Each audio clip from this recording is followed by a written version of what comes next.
At home with a lifetime of stories and songs, people we've met and the places we've gone.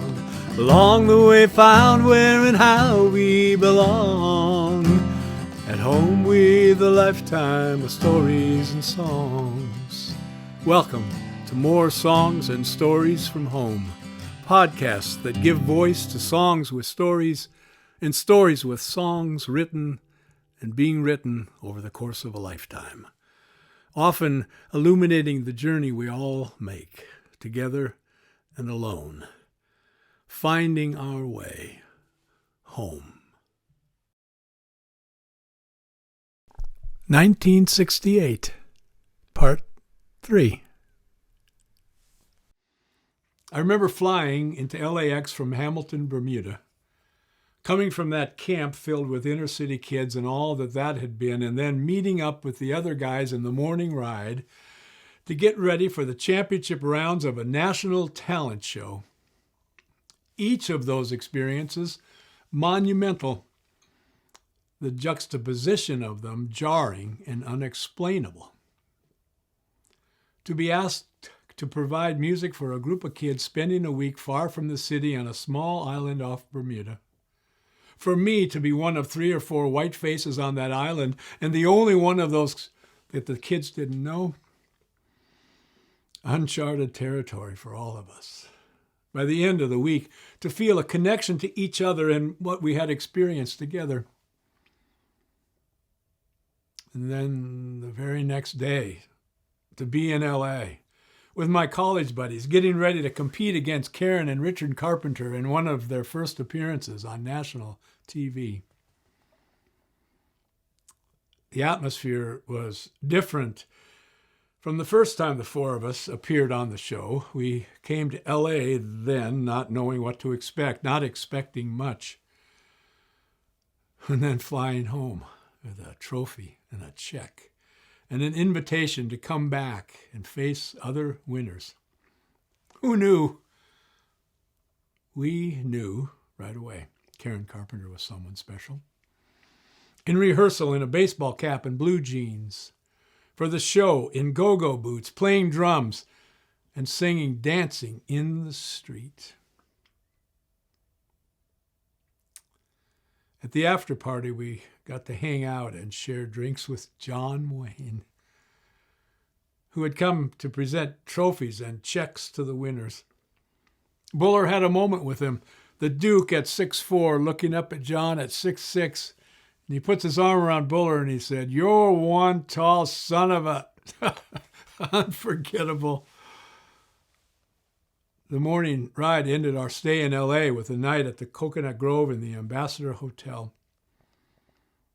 The first nightclub experience for any of us, watching Frankie Valli and the Four Seasons, inspiring and more than a little intimidating.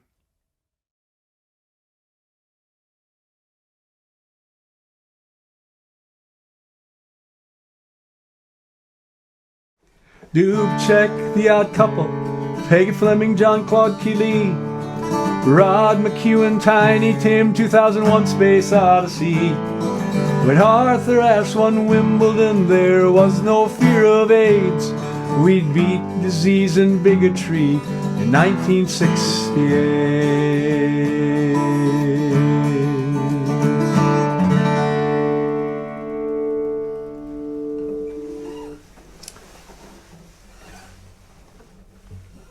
So back to LA, back into the semifinals on our way to, and I remember landing at LAX, and I was unfamiliar, but they got the different airlines and different terminals, and the guys, the other 3 guys were coming down from Seattle in a different terminal, so got to find my way to meet them, and boy, the sight for sore eyes, those guys. And I remember how good it felt to connect with them. And when we got back for the finals, in the they did 2 semifinal shows and then a final show all on the same day. And there were 8 acts that had won, and we were one of those. And then a couple of there was Linda McClure, and she sang show tunes beautifully, and she had been, or was at that time, had created the Bruin mascot, and that was her thing. She was from UCLA, and down at Cal State Long Beach, a group had come out, they'd auditioned, and they'd won their section or their first show, and there was a young girl on drums, and her brother Richard on the piano. So the Richard Carpenter Trio.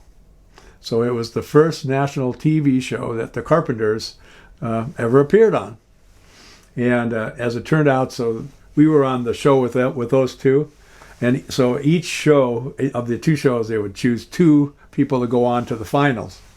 And we didn't go on to the finals, but it was something to sit that we still felt that we belonged, and this was a world that I never imagined we could belong to, and it was great fun. And then we stayed around. They kept everybody around at the studio for the finals. And John Wayne flew in his helicopter and landed, and he gave the grand prize to Linda McClure, second prize to the Carpenter Trio, and it was just this amazing experience, amazing moment, and I remember afterwards, the guys, the four of us went back to the Ambassador Hotel, to the Coconut Grove, and we listened to the Four Seasons. So Frankie Valli and the Four Seasons, and kind of that first show that you see in a nightclub situation, and we thought, well, cause we're just 21 a few months ago, and this is pretty cool. It's pretty great.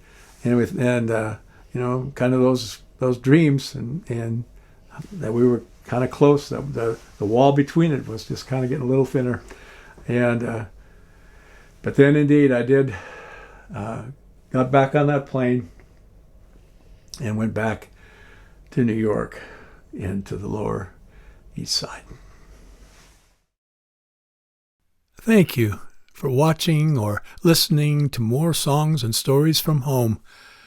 Come back next time for part 4 of 1968, knowing you're welcome here at home with a lifetime of stories and songs.